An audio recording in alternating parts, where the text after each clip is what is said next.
Hello everyone, Ben here, and today we're going to be talking about the results of the midterms one last time because now just about every race has been called. And we'll talk about some of the states, well, actually we'll talk about this as well as what my forecast was. So let's go to the states that have been called since I last did this. And first one is the Arizona Senate race, where Kyrsten Sinema finally pulled out a victory.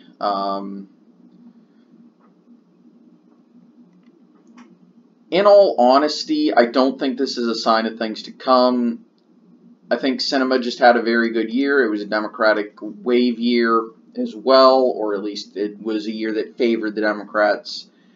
And if we look at the race for governor, Doug Ducey won this one handedly. So, in all honesty, I really don't see this as indicative of how Arizona is going to go in the future. But it does indicate that, yes, it is a toss-up race, and in good years for Democrats, they can easily win the state. Maybe not easily, but they can win the state. That said, they did pour a ton of resources into this race, so we don't know. Now let's go to Florida, where we have Rick Scott, who pulled out a very narrow victory over Bill Nelson, who has actually conceded. This was probably the shock of the cycle. And another small shock was Ron DeSantis. Well, actually, this was another shock, was Ron DeSantis beating Andrew Gillum. And I think the reason I got this wrong is because I was favoring the incumbent in a true toss-up race, which I'm okay with getting it wrong because of that reason.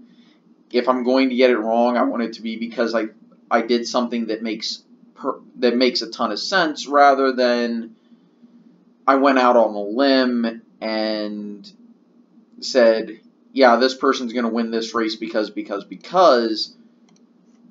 and all those reasons are either shaky or biased at best.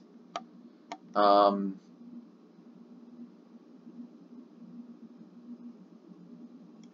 I wouldn't even consider trusting polls to be a mistake in forecasting, because that's just the correct thing to do. Anyway, so the last race is Indiana, where I think everyone was shocked because, well, it did wind up tightening up, but still. Joe Donnelly was forecasted to win this by about 2 to 3%. He wound up losing by almost 6%. Yeah, that's a little bit of a shock.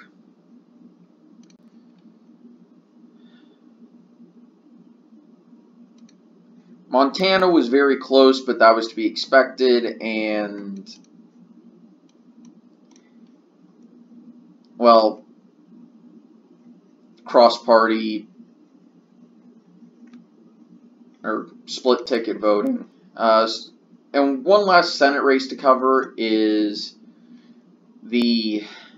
what will eventually be a runoff between Cindy Hyde-Smith and Mike Espy. In all honesty, the Republican Cindy Hyde-Smith should be heavily favored because she should pick up all of Chris McDaniel's votes. But the truth is that with some of the awkward comments Cindy Hyde-Smith has said, as well as apparently corporate ties to Mike Espy, including settling a bribery charge, this race could get really nasty really quick before the runoff on Tuesday, which I'll be paying attention to. I still expect Hyde Smith to win the race, but I'm not going to be super shocked if SP pulls out the win. So anyway, we're going to move over to the gubernatorial results and talk about the last race that did get called, and that is the Georgia governor race, which will not move to a runoff. They have stopped counting votes, and they have declared Brian Kemp the winner. Stacey Abrams did perform well, actually extremely well. She picked up I would estimate almost 80 or 90% of toss-up of swing voters in the state. Brian Kemp maybe got 10 to 20. But this just goes to show how much of an uphill battle Georgia is for Democrats. They had a great candidate in a great year for Democrats, and they still came up short. In fact, I think Abrams actually beat Hillary Clinton's vote total. Let me go ahead and check this. Where is Georgia? Here we go.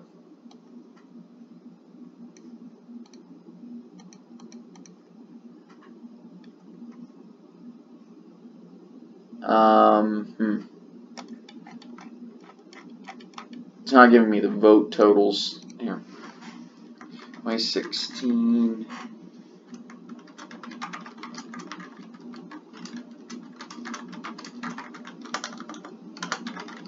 There we go. This should do it.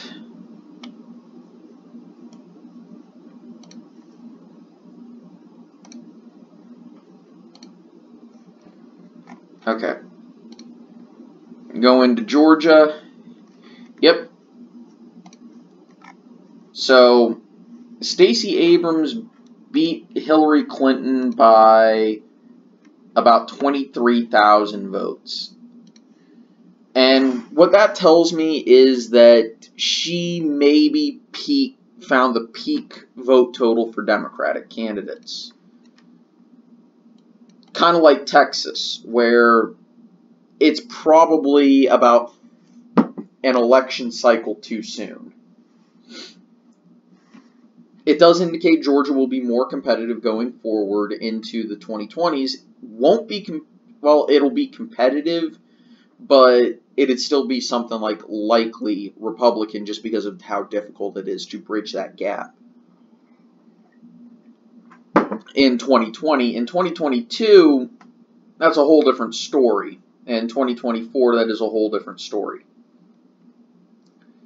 And, of course, Trump, Brian Kemp did not get presidential level turnout. He was about 100,000 votes shy, but he was awful close. Stacey Abrams beat a presidential year. Kemp did not. So that should indicate that there's room for Republicans to improve in Georgia. Room for Democrats only if Georgia gets more Democratic-leaning voters, which is happening due to changing demographics as well as a growing population. Georgia is one of the fastest-growing states in the nation, mostly because of Atlanta's booming industries in the service sector and in technology, and even a burgeoning film industry, if you can believe that. That said, Kemp didn't really underperform in terms of the percentage of the vote. Abrams did overperformed in that regard. Kansas, I went with the Republican lean of the state, and perhaps that was a bad decision, and Greg Orman certainly, as well as Caldwell, they more than likely hurt Kobach, but congrats to Laura Kelly. She performed extremely well, and she managed to take home a win.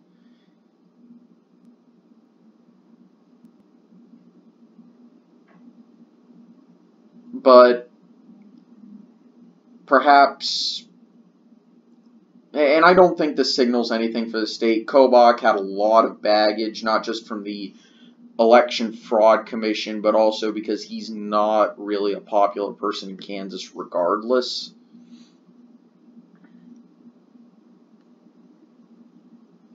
Let's see.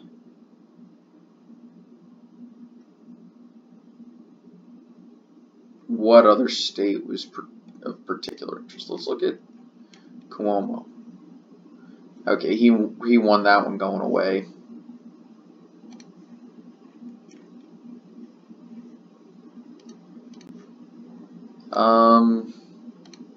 Nevada.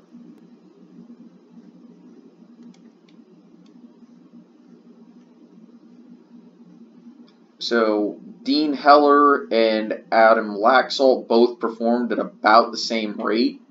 Looking at this, there was maybe an 800 vote difference between the two. Jackie Rosen outperformed Sisolak, and part of that's because it seems like write-ins and independent candidates took a lot of votes away from Sisolak, because people didn't like Sisolak, but they really liked Rosen, and maybe they didn't like Dean Heller. But Heller and Laxalt performed the same, so maybe not. We may never know. Any other states of interest? Yeah, Ohio had a split decision. But then again, Renacci was very unpopular from what I can tell.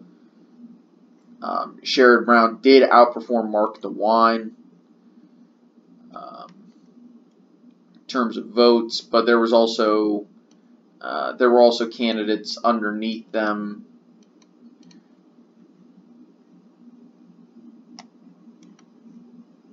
I don't think this says anything about Ohio. I think it's just a strong a strong incumbent beats a weak challenger in a year favoring the incumbent's party.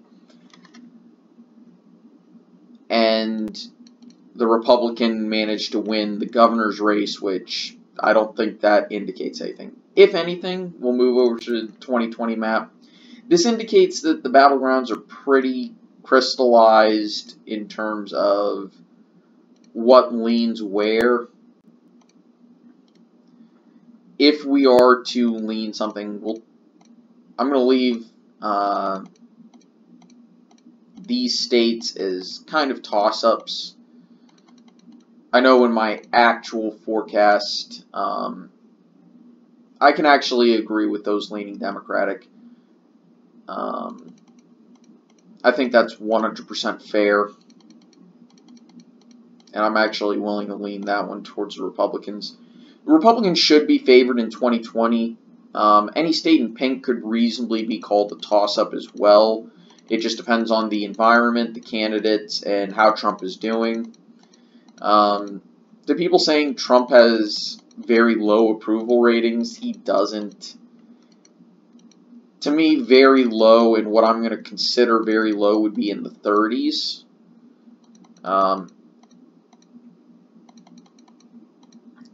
Very high would be well into the 60s. He won't reach very high. High would be in the 50s. I'd consider him at average to low right now. So low would be in the 30s. Low would be in the 30s. Average is 40s. High is 50s. And you can add little subdivisions, like low average would be the low 40s, which if you look at 538's base model for his approval, let's go here, he would be in. But if we take it to polls of likely and registered voters, which is what I use, because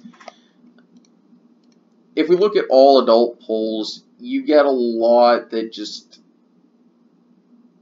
I really have a hard time using, not because of the low percentage rate, it's because when you take a look at all adults, you're not just looking at citizens, you're looking at people with green cards, You're looking at people who have zero history of voting and never vote or are not even registered to vote. So their opinion, sad to say, doesn't really matter when it comes to approval because they never show it.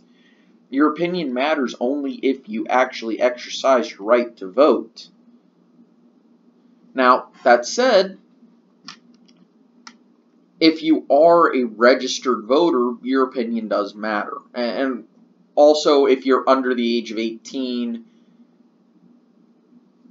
I'm going to count your, that's something totally different. You're not eligible to vote, so go ahead and express your opinion. But if you're not registered to vote or are and don't, I don't want to hear your opinion because you're not going to go to the polls. And I think that's a terrible thing that people don't vote in this country. I want people to go vote. If you're registered to vote and don't, go vote. If you're not registered but are eligible, register and vote. Yeah, it takes a bit of time. Yes, you need to focus on the elections. And yes, you need to focus on politics, which can get really heated and annoy everyone. But it's worth the pain to have your voice heard. So I use polls of likely and registered voters because this gives us a more accurate picture of what is actually going on in the nation. And sure, you're going to have outliers like Rasmussen, but you also have outliers like this Quinnipiac poll, which is on the lower end, especially given recent days where the lowest he was at this month, other than that Quinnipiac poll,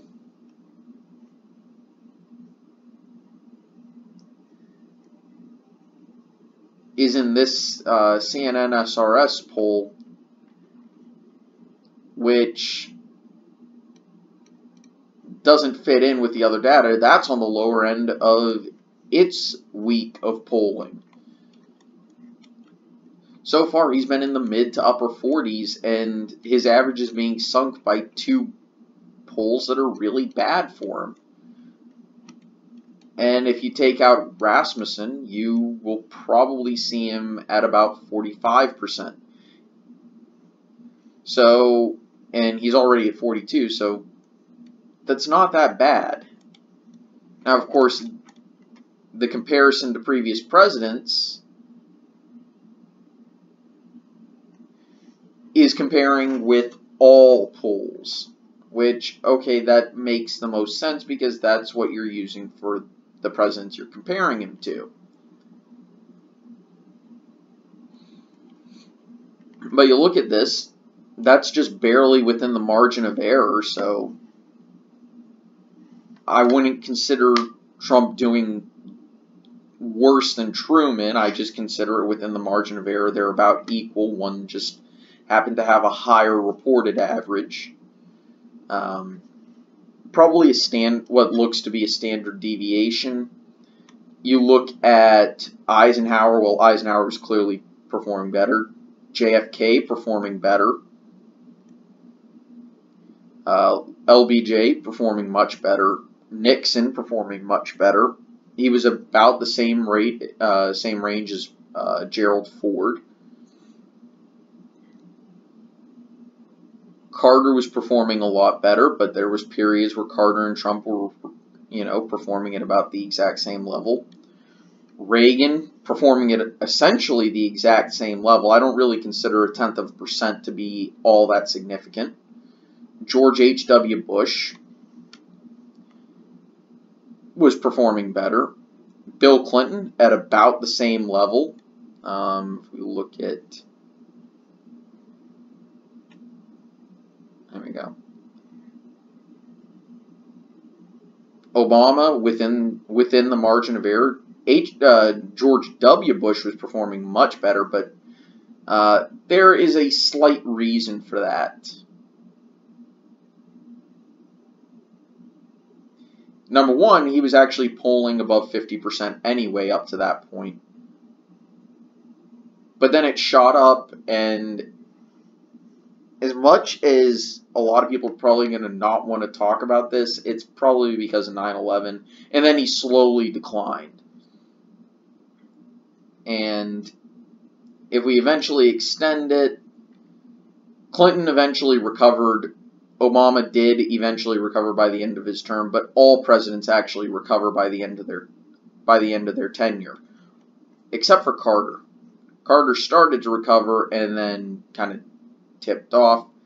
Ford, he recovered at the end. Nixon, he recovered at the end. Johnson didn't, but that was because of Vietnam. JFK would have likely done the same, but he was assassinated, which is very sad and tragic. And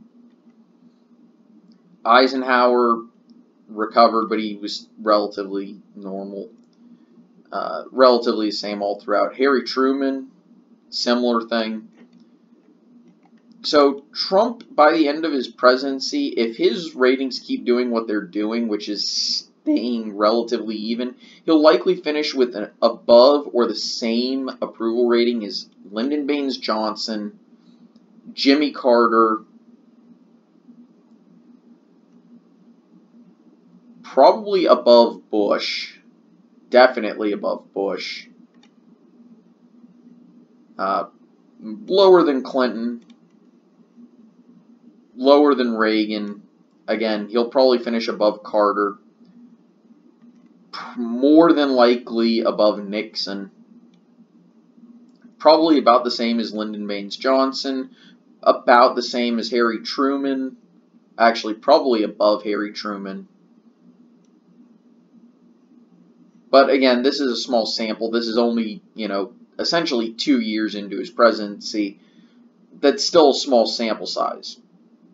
If he continues to do this into year 3, I'd be comfortable saying that that's going to be the trend for the rest of his presidency. Because a lot of things could sink him if he's not careful. Just look at Nixon, look at Truman, look at W. Bush. And the other thing is, approval polling doesn't mean as much as you'd think. Obama, generally speaking, outperformed his approval rating polls in the 2012 election. Meaning, even if people disapproved of him, they still voted for him. So I suspect a similar thing will happen with Trump. And the reason why I'm doing that is because I have to treat him as a traditional candidate to avoid bias, either for or against him.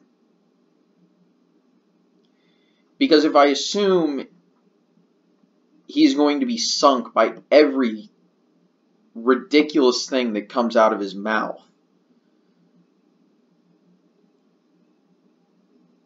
then I'm going to be predicting things that will, number one, never happen, and number two, are just absolutely ridiculous. Like, I'd be predicting states like Mississippi, Missouri, maybe even Montana and North Dakota to go blue.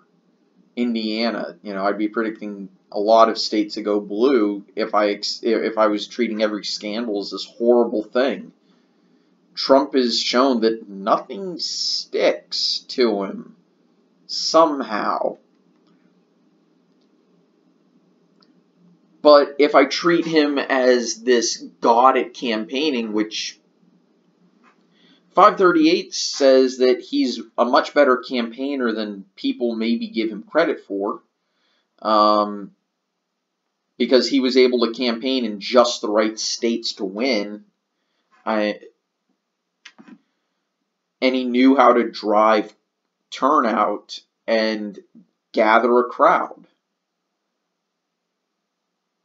That said, I'm not going to treat him as good as maybe Some people will. Simply because I think that's maybe overstating. And plus, I'm not going to overstate the incumbency advantage. I'm not going to, should have pulled up this poll, I'm not going to overstate how well he's doing in terms of economic approval. Let's actually step here. I think it was the Ipsos poll that I wanted to talk about. Sure. This covers all adults, but does have some interesting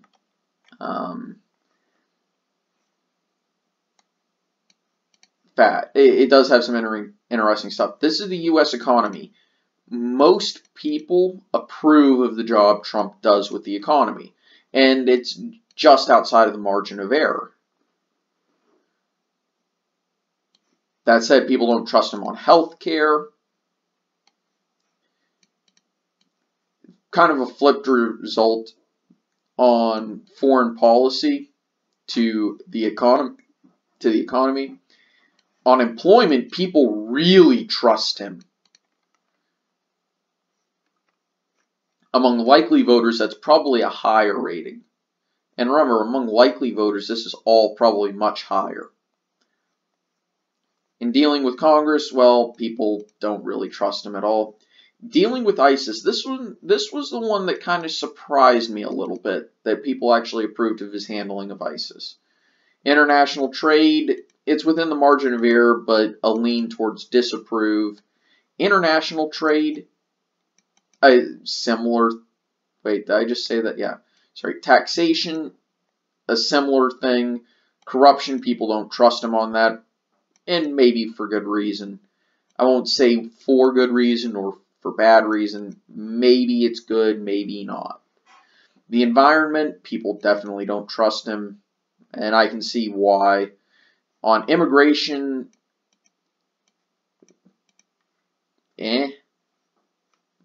within the margin, but total disapprove has the advantage.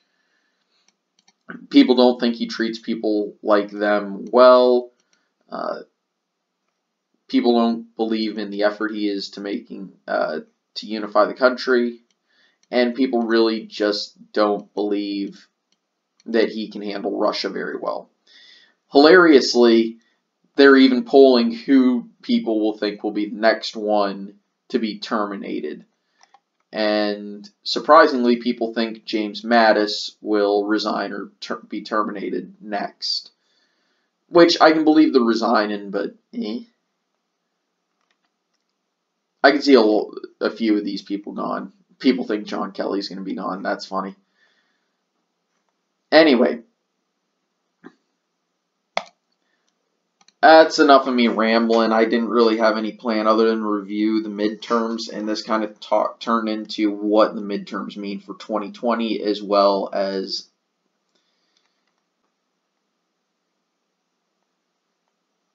why I predict the way I do in my forecasts. Anyway, thank you for putting up with me. I'll see you guys next time. Take it easy. Have a nice day. Enjoy your weekend.